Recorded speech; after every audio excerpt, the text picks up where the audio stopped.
everyone, and thank you for bearing with us. Happy Wednesday. Um, just a little bit of a technical difficulties here, but thank you for attending our WBL Institute. This is our seventh session, expanding the tent, reaching everyone.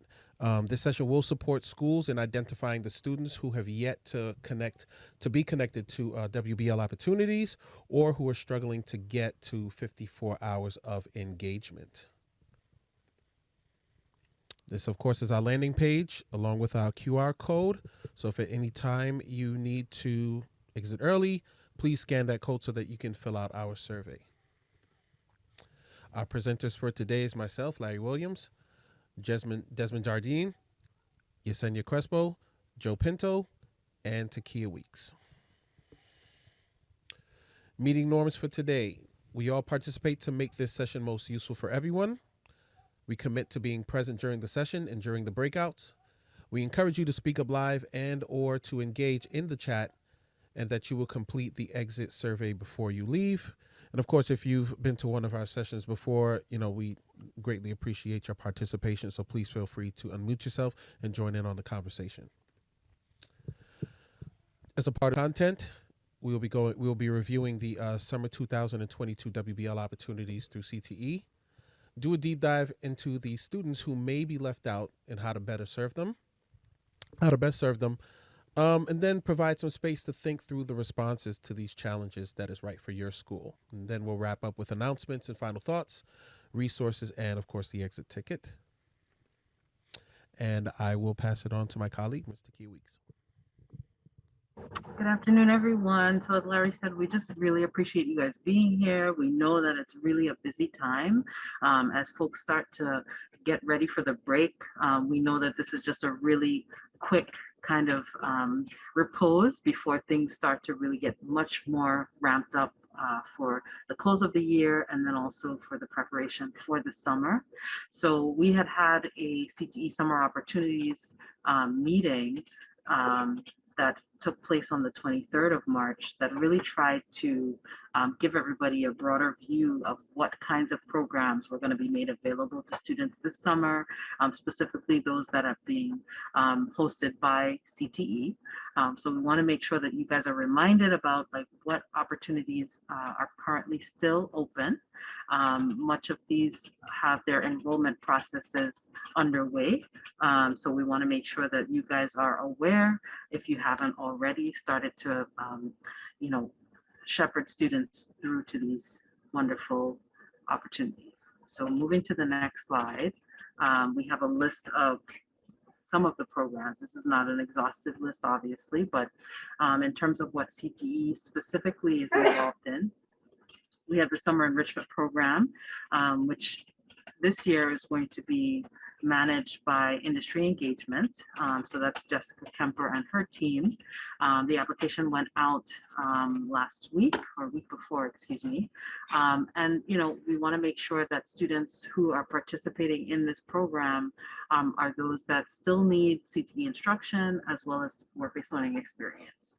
So this is a much more flexible program in the way that the WBL is being carried out. So we just want to be able to give you guys a chance to kind of create something that fits the target students for July and August. And so the application allows you to actually create what your program would look like, whether it be a workplace challenge or otherwise. So I'll move quickly. SDI, which is Summer Design Institute, is only open to 3 schools, but it's really one that has the ability to help those students that have been selected to be able to utilize specific skills in engineering, marketing, and tech. We have Career Ready SYP, which is our biggest bucket this year, serving 20,000 students, targeting youth between 14 and 21. And this one is being funded by DYCD and basically managed by DYCD, in that we will be on the school level in terms of program implementation, but the tracking of this, the payment of this, the relationships are all DYCD facilitated. So CBO partners should already be meeting with schools and formalizing the plan for document collection and enrollment. Industry Scholars is a CTE homegrown program with the help of Grant Associates, serving mostly older youth. But this one is a primarily internship focused program that allows for students to work with industry aligned partners and receive a wage. And then we have Summer Select. We just announced in the last few days which schools will be participating in this program, serving 1,000 students total. And basically, again, a workplace challenge model that allows for work with close industry partner ties and school level support. And so the last thing on here is the general lottery, which also has been out in terms of the application. And we really want to see more of an uptick for students actually applying for this program as well. This falls in line with, the North Star of the Chancellor, as well as the Mayor's, push for 100,000 students being engaged over the summer. So these are programs that, if your school has been selected, you can start to follow through with enrollment and really thinking about the numbers that you're targeting here, as well as which students would be best for what program. We want you to be really thoughtful and mindful about how you are deciding that, obviously with the help of the student and their families, but also just making sure as you think through those students that still need the 54 hours of work-based learning, which ones are ready for internship as opposed to a workplace challenge model, which ones may just need that extra push if they haven't been able to be exposed just yet. So we really want you to be intentional about where you're aligning students with these programs. And so the next slide really kind of allows us also to think about, what you could be doing on the school level in the lead up to the summer. So, these programs are there for you. It's a little bit more around, you kind of getting in touch with the CTE team if there are questions, if you need support. But there's still an opportunity for you to craft your own programs on the school level, using funding sources that are still out there and still have a lot to be tapped. So we have SIF funding. I know you guys have been getting pinged from Alicia. I know there was a meeting right before this one in terms of utilizing funding and just making sure you guys know about Perkins, but SIF is still available. WBL SAM funding is still available for those schools that are not eligible for Perkins. And that can be used for any staff that is actually going to be either planning or implementing programming between now and June 30th. And then we have Perkins, another huge pot of funding that we really want schools to spend down and can be obviously used in a couple of different ways. But in terms of how you would create your own programs, hopefully your industry partners are open to working with your students between now and June. So there's still some time if there are students who could take advantage of a workplace challenge model or a really quick internship model. Those are some things that still can be done.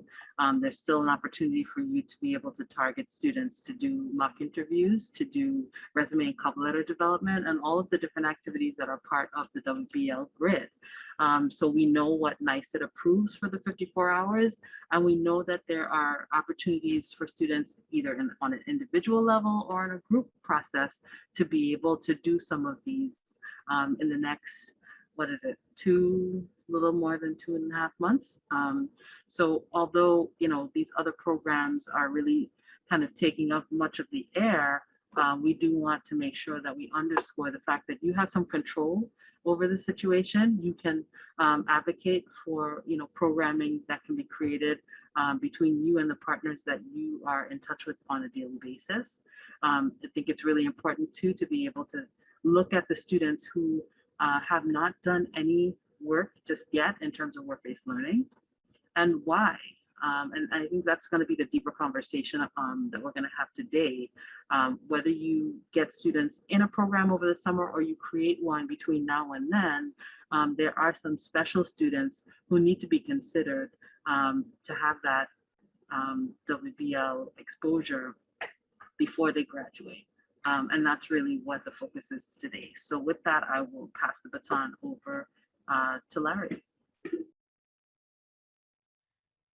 Thanks, Akia. So, who is missing out on these summer program opportunities? In our hearts, we know that we would like to think that this could be a great opportunity for every student to participate in and to take full advantage of. But I think realistically, we know that there are students who will not participate for various reasons. Identifying our students and recognizing their situation is a part of the first steps for this process. So, we've compiled a list of students who may be left out of summer opportunities. And of course, we are on the administrative side, so this is where you guys come in because we don't know whether or not we hit it on the mark or we missed it. But these are some of the things that we came up with as to why students may not be able to participate in summer programming opportunities. Seniors who don't have 54 hours, and we've highlighted that. Um, Undocumented students, there's an asterisk next to that because we're going to come back to that to talk about it in length a little bit. Students with IEPs, English language learners, students who are struggling academically, students who don't speak up or advocate for themselves, students who procrastinate, students who tend not to take initiative, students otherwise deemed not ready, students who become ready recently, students with behavioral issues, students who have significant home life commitments, students with struggles outside of school, court involvement, housing vulnerabilities, students who leave town for the summer, and students whose parents aren't allowing them to participate. And once again, like I said, while this is an extensive list, this is by no means covering every student, which is where we need your input. So if you can at this point, just in the chat, just share with us, are there any students you would add to this list? And if you want to take just a brief minute or 30 seconds or even during the presentation to jot that in, and we'll have that discussion a little bit later. But we wanted to come back to the undocumented students, so I'm going to pass it over to my colleague, Yesenia. Thank you, Larry.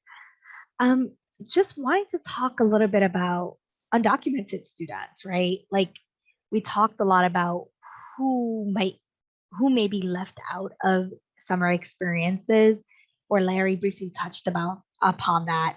But even before thinking so, about undocumented students participating in like a paid or unpaid experience, we should just take some time in acknowledging like other things that like our undocumented students might need in order for them to get it eventually engaged, right? And when I mean engaged is in thinking about them participating in centralized opportunities or any paid opportunities that you might be trying to engage your students in. We know that supporting undocumented students without like the ITIN number is very challenging, and there are no opportunities, or very limited, let me now say no, there are very limited opportunities for undocumented students to engage in opportunities that are paid.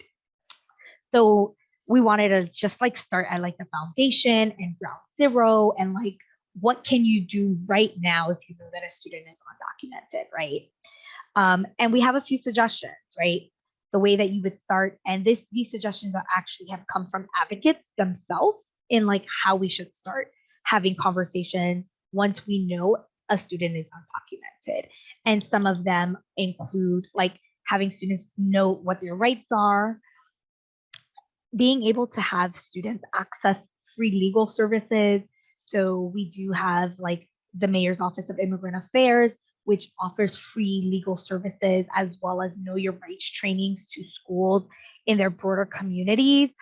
We tend to find that, you know, with every student, they have a very unique story, right? So this thinking through like students who might be in mixed status families, students who might be, you know, have some form of documentation, but their family don't have documentation, and how that impacts their ability to participate in some type of experience over the summer. So really just thinking through like as a first foundational step, ensuring that we're providing students with the experts the free legal supports that they can see someone in order to be able to talk about their particular situation, right?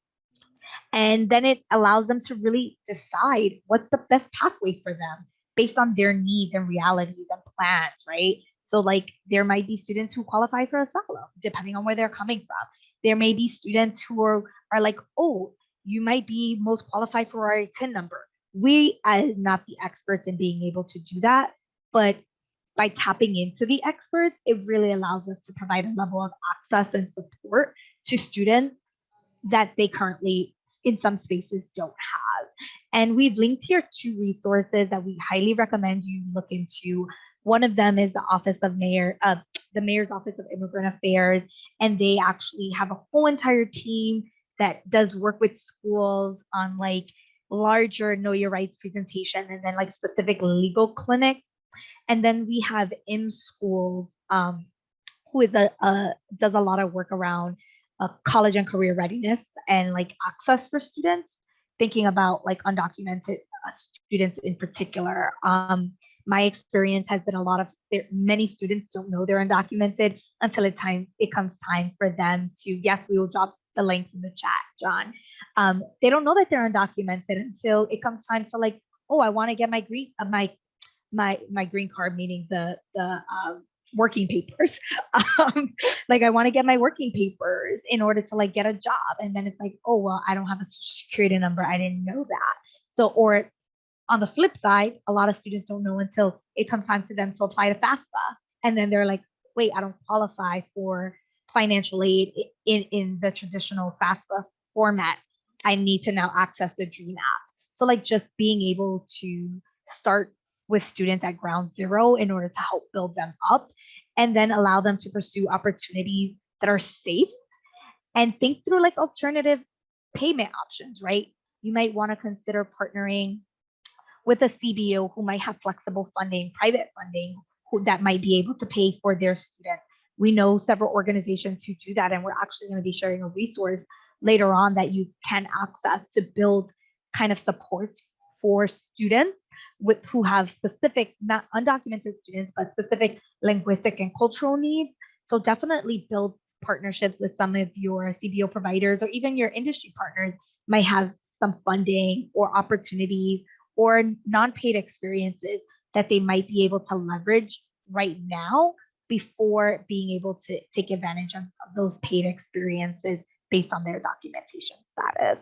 And there may be other strategies that folks are engaging in. And if you are engaging in existing strategies with your undocumented population, like please share that in the chat. Like this is a community of learning.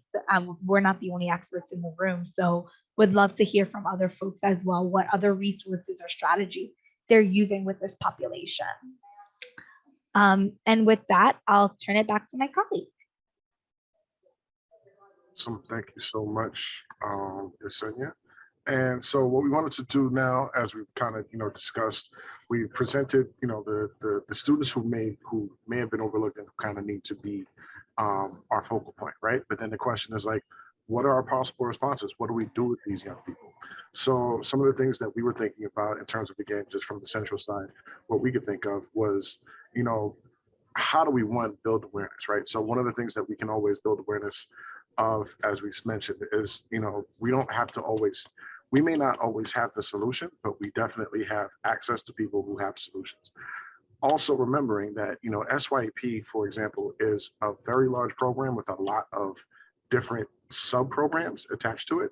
And so when we look at some of these students, we may also want to consider, hey, are some of these students eligible for some of the sub-programs that are very specific, that are population specific, such as programs for court-involved youth, homeless youth, teen parents, NYCHA residence housing, so each of these are very specific to students in those populations who can only get the access if they happen to, be part of that cohort. So that's something that we always want providers to look back at and say, okay, what are some of the factors that my students who I may not have noticed at first are dealing with? And are those literally factors that can get them lined into a job because they're part of what we want to say a protected group? Another thing to look at, as Yesenia was mentioning, is The One Degree website is really another great portal that we can look at, and I'll drop that in the chat shortly. But the One Degree website is almost like the city's version of social services Google, if you want to call it that. Like, it's a singular point from which you can get access to other, other websites and information on family and household, food, health, housing, education, legal services, employment, etc. To that point, there are a multitude of other resources that we've been able to share already. One of the great ones that you may also want to look at is the New Vision's Career Training Directory. This is actually a directory, again, I think designed specifically for students who may have issues with, being with their information access, right? Being documented or undocumented. So these are trainings and job access points that they may still be able to take advantage of. And so we definitely, again, want to encourage folks to share that information as broadly as possible. Moya M School's websites have already been dropped. Again, this is more specific information for immigrant families, but this is, we always want to just make sure that every student knows that they are that they have the right to receive services, and we're doing our best to make sure that they are actually receiving those services. Another great thing is the DML map of supportive CBOs, right? So this is actually really cool as well, because it's semi-interactive, but it helps students see what's in their particular area. Another key thing that we think that schools can do to respond, and we always kind of refer to this, but part of broadening the tent at the bottom is actually about broadening the team at the top involved in student selection, right? Like, we know a lot of times the hat falls on your head, but sometimes you got to stretch the hat and let folk, hey, no, this room here for multiple brains, right? Like, multiple people see these students in multiple.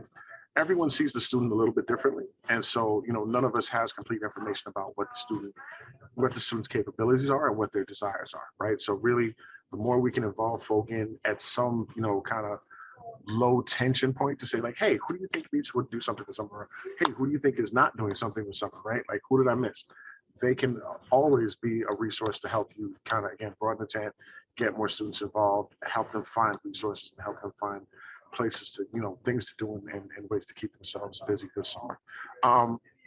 As well, family and student outreach, right? Like, it always helps to reach out to the students themselves and give them an opportunity to tell you what they need and where they are, right? Like, it is undeniably a great resource. What we were also thinking about is, not to just put the onus all on schools. We all have relationships with CBOs and other organizations, and they, as we stated earlier, may be a great direct resource, but there are always a lot of different ways that we can also try to offset some of what tend to be roadblocks for students to participate, right? So some of the things that we were talking about earlier is alternate payment options, right? Is the CBO or the site have an alternate funding source? Are there ways that they can, that we can fundraise or do other things to assist in the, I'll say payment of students, but the offsetting of student costs, right? Like, there's always some things that we can do to kind of create a value for students, even if we can't pay them directly. Another great thing to do to make sure that all students are participating is the idea of flexible scheduling, right? So that we do have, we know that we have students who are going to be doing summer school. We know that we have students who might have to drop siblings off and do these things. Can we create opportunities or make sure that the opportunities are scheduled in such a way that the student can meet their other obligations as they let them know as they let us know what they are, but still actually get the experience of working, in the field. Thinking about scaffolded challenges, right? Like, again, we've been, singing the praises of workplace challenges for a while, but, one of the things about them is that you can always scaffold it, go back to the same, client, the same students, just have a slightly more complex experience because they've already developed a rapport or, built some information around the client and the company. So these are the sorts of things that we think that, schools and programs can always return to in order to provide new experiences or deepen experiences that students are already having. But, finally, all of this really depends on, as you can see it in the thing, adults who get it, right? Like, really making sure that, as we work with CBOs, other partners, just partners in the community, that we communicate, what we're looking for in our partners on the other side, are people who really understand the educational and growth needs of our young people. Folk who understand that our students may not be perfect, but they're definitely working towards perfection, and they're working towards growth and learning, right? And so as long as we have partners who are committed to helping the students grow within that space, the students can't really fail, so to speak, because there's always someone to help make sure that they learn from any mistakes that they have, grow in those places, and also just feel safe and secure to make the next to take the next chance, do the next thing. So it's really something that we've been thinking about. But as we've stated a couple of times, we're not the experts. You are. So our next question is, Larry, if you can go to the next slide, is to please tell us again, are there any things that we missed or that we should add to the list to again, as a community resource, to make sure that all of our students have an opportunity to participate in opportunity, right? Like, we really just want to, again, you may know some particular CBOs, you may just you may know some ways of being, like there may be things or pathways or hints or just anything that you may think of, like, yeah, this is a good thing to help really make sure that we are responding to our students and that we're making sure that they have all the access to information that they need moving forward. So yeah, anyone, do you want to again jump in the chat real quick? Anything that we're missing in terms of possible responses so far? I'll give you a moment to sit and absorb. I know it's getting close to holiday time, so I feel like how most of the teachers, you probably feel this week with your students. They're like, I'm listening, but I'm not really feeling you. I just want to get through class. So I got you. We're going to go to the next slide. So the next part of what we're doing is actually, next slide, please. We're going to, do a little bit of activity. And what we wanted to do is really just compare one-to-one, right? Thinking about who those students are in column A that we may be missing, we may be overlooking, or we may think cannot get to summer opportunity. And then we want to look at column B and see if, we can do a little bit of a matching game. So if we could go to the next slide, I will try to kick it off. I'm going to pick from group one. I'm going to pick students who have significant home life commitments, because I used to deal with that a lot. So for me, one of the best things that I would love to do with a student like that is actually always flexible scheduling. Like, that was my big thing, right? It's like, what is your actual ability to work? What days can you work? What time can you work? I had a kid, who might only work Friday, Saturday, and Sunday, because literally those were the only times that they didn't have other responsibilities at home, right? So for me, that would be the student who would really rock it out 3 days a week and then kind of have to do other things during the week. Or maybe have a hybrid where they could do like partially virtual and on site when they couldn't be there virtually. Maybe you could work out something like that. Absolutely, Bruce. Thank you for that. So again, for those students with significant home life challenges, flexible scheduling, flexible, presentation, right? Hybrid or whatever. You're saying, yes, you want to get your hand up? Oh, they were clapping? Okay. You said it was applauding the answer. Great answer, Bruce. Thank you.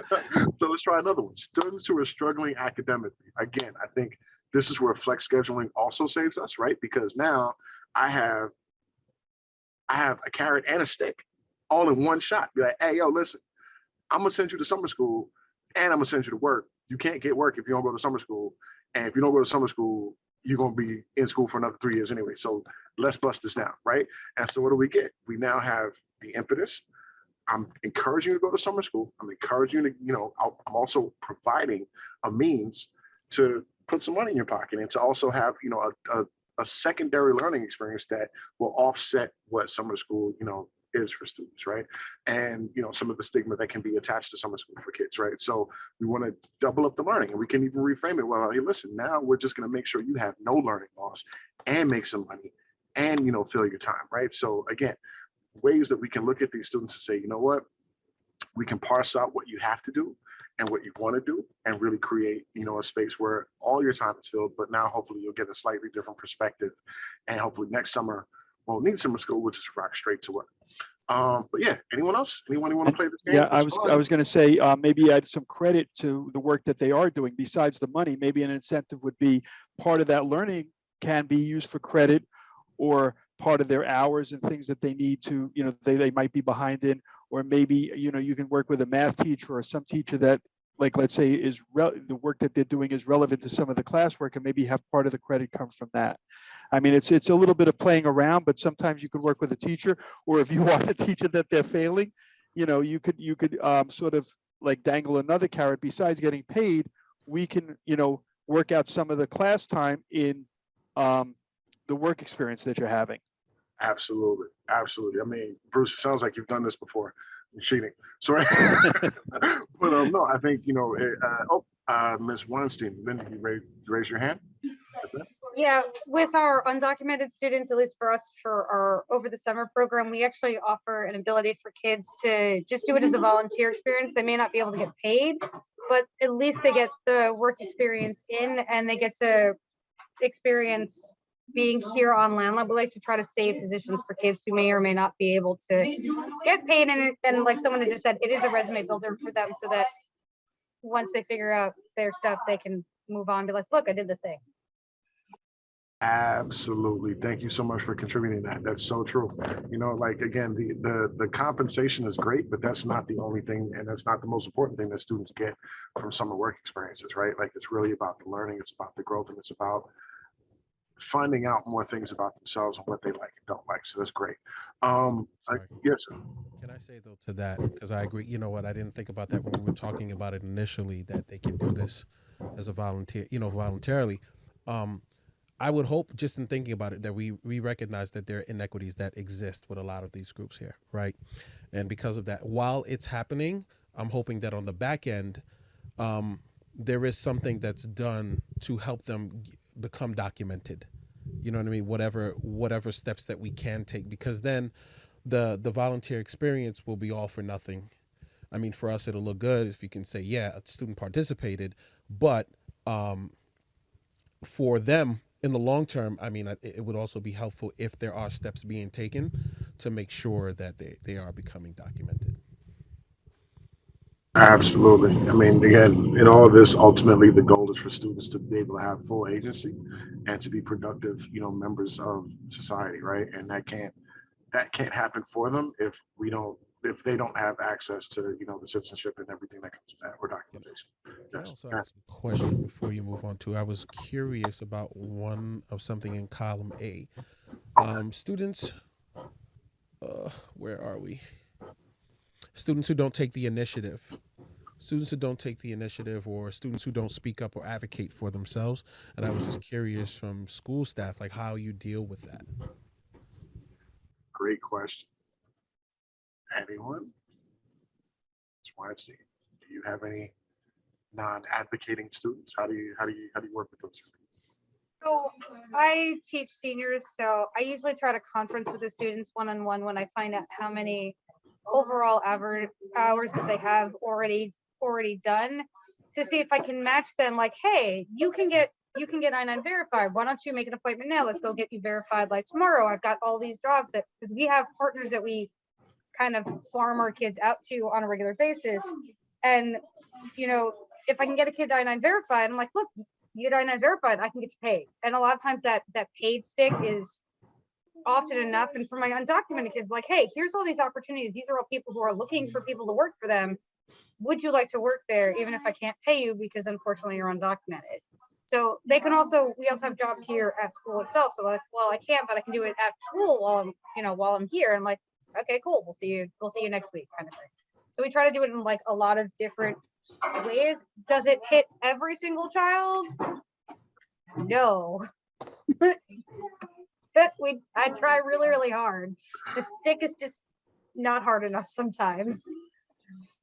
No, I hear you. I mean, and that's always the case, right? All you can do is what you can do, but it's about presenting the opportunity and really letting students know that they deserve and should, take what's in front of. I would say take what's in front of them, take advantage of the opportunities presented to them, and give them the full context, right? I think, to Larry's point, any assistance that we can help provide to students in terms of information and resources is definitely, I think, part of our job in that place.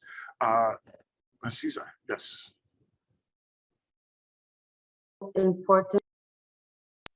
I think it's also important. I mean, I'm fairly new at this role, so I'm learning as I go. But one of the things that I have noticed that you can give all the information to the students, but the parents have to be on board. And the parents have not only on board, but the parents have to be convinced. We have a lot of parents that are weary about getting the information, speaking to someone and so on. So, I mean, we actually tried to do a workshop on this, and that was the sense that we got. A lot of parents are fearful, literally. And a lot of students are also embarrassed. You know, we really don't know who these students are until, for example, for us, over our summer bridge program, during SCP, we did this whole spiel, presented all these things and opportunities and blah, blah, blah.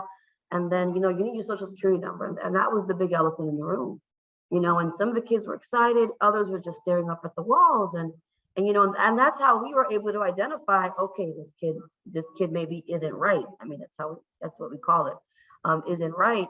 But I think it's important to also get resources in for the parents. We had one particular student that the only thing stopping her was the $5,000 bill and lawyer's fees to get herself and her children documented. So I don't know if there are any avenues that we can help through that end, maybe. Can I? And I'm pretty sure, you know, Taki and Desmond are a lot smarter than me. But hearing you speak, I'm thinking, and I brought this up a couple of weeks ago. We were having, it was a conversation I was having about subsidized and unsubsidized. And hearing you talk, especially when it concerns the parents, the first thing I was thinking about was, number one, are we speaking to the parents early enough?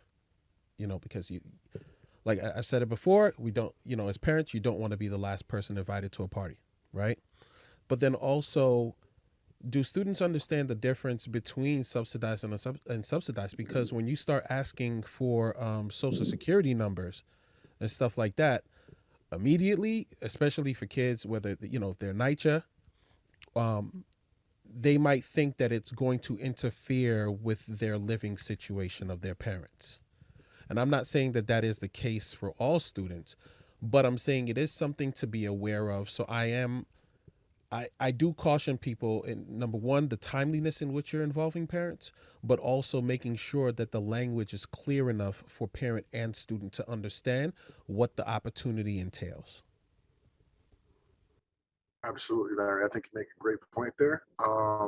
In several ways, right? So one, you know, making sure, and for all students, you know, that the parents are involved early on, but especially for students, because I think to Larry's point, you know, there are families that may be, you know, for example, when I used to work at a school, I had a couple of students who always wanted to work, but were never allowed, to Larry's point, because the parent was concerned that if a student got a check from us, it would create problems for like their benefits, right? Because the parent was receiving benefits.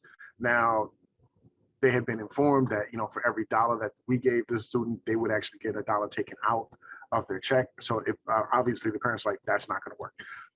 That wasn't actually true, right? But to Larry's point, it took a very long time to convince the parent that we were not creating a situation that was going to now get their, you know, their benefits and their ability to feed the rest of their family taken away or altered in some way, right? And so it does come back down to key information and really being able to communicate to parents and families that these programs, you know, especially now that the family doesn't necessarily have to do the income verification piece. It's really about making sure that the families understand that these programs are not designed to create a larger problem for them financially if they have, you know, certain needs or receiving certain assistance, right? Like that will always come into play. And that's definitely one of the things that, you know, we want to reassure families, right? Like we're here to support the students, we're here to support the families. And so definitely thank you for that, Larry. Like, you know, just really remind the parents and bring them in early on and say like, look, this is for all of you, right? And we want to make sure that the student and the family have a good experience. But also, you know, the resource can't always go through the student, right? Like Moya, the M-School stuff, like all of that, you know, the parent is the head of household, and oftentimes we need to recruit the parent in order to see, you know, any change affected for the young people. So thank you for, you know, always surfacing that, Larry. I really appreciate that. But yeah, so, you know, we kind of want to just move on, and I wanted to pass it back to Kia. Thank you guys again for a really robust conversation. But Takia, you want to take us Yeah. home? Thank you so much, Desmond. This was a really great discussion. I know that, we're missing some folks at the table who probably could certainly round out the conversation too with things that were left unsaid. But for everybody who's in the room, hopefully, as you leave today, you have a better sense of what next steps can be taken for the students that are on that list. I think every school is grappling with how to really be inclusive when it comes to WBL, making sure that students have the 54 hours, also showcasing that every demographic is represented in terms of the programming that is available, and making special concessions for the students that need to get that one-on-one support or additional outreach to their families, etc. So I think, we all have the best interests of students at heart. Often what we don't have is potentially the time and the resources to do as much as we really want to do. So we're hoping that this has been helpful, that you can pluck out some of the really helpful gems, to be able to support the students who have yet to be spoken for. So we appreciate you as always. We want to just make sure that you are aware that we are going to continue to provide coaching. We have coaching sessions on the horizon. Obviously, we will not be doing a coaching session next week because of spring break, but we will pick back up the following Wednesday, and we will hopefully be continuing this conversation and thinking through more of the summer programming pieces with you between now and May. The May session that's coming up is titled WBL and Transitions, and we will actually have the support of CCPT, the College and Career Planning team, also under the OPSR umbrella, to talk more about how touch points that have to do with counseling and including your college and career person at the school level, to be able to really help students prepare for what their next step is going to be.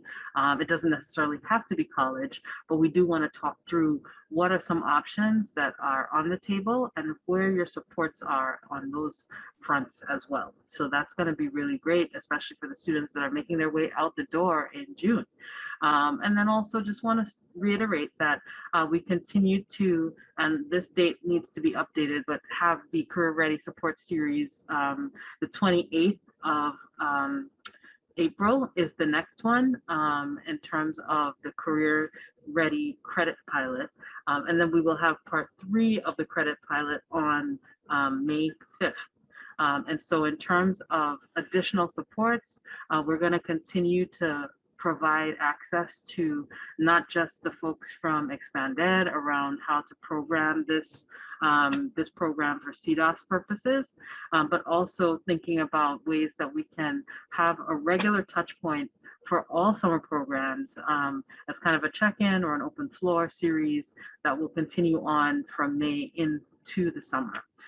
So we want to be able to have a one-stop shop for you guys for whatever program you're going to be needing support in, to have the people who are going to be able to provide the support and the resources at your fingertips on Thursdays. So more to come on that. And in the meantime, you guys know how to reach our members of this team. I want to take the time to introduce our newest member, Chanel McLemore, who has joined us today as program manager under Work-Based Learning. She is here, and we really want to give her a warm welcome in the space. So Chanel, you obviously don't have to say anything if you don't want to, but if you can give folks a wave so they know who you are. Hopefully you guys will be hearing from Chanel also in some of the communications through the rest of the year. So we're really just happy to have some additional help because, as you guys know, it's a madhouse and there's more to come. So we're just really glad to be able to round out the team. And with that said, I will pass it back to Larry. Thanks, Takia. And of course, what you're seeing right now is our links, resources to our WBL Institute calendar for the remaining Institute offerings we have for the year. Also, along with the resources, this video, along with our previous videos, will also be uploaded to the Institute YouTube channel. This presentation will be shared in the sessions resource folder, so I will share that as well. And along with the QR code, there is a link for the CTE exit ticket for you to fill out. Please, please, please fill out that ticket. so that we can know how we can improve, what we can do better, and what we should include. And on behalf of myself, Takia, Desmond, and the rest of the team, we thank you for attending. And for more information, please feel free to contact us. Our emails are listed in the presentation if you don't have it already. And please enjoy the rest of your afternoon.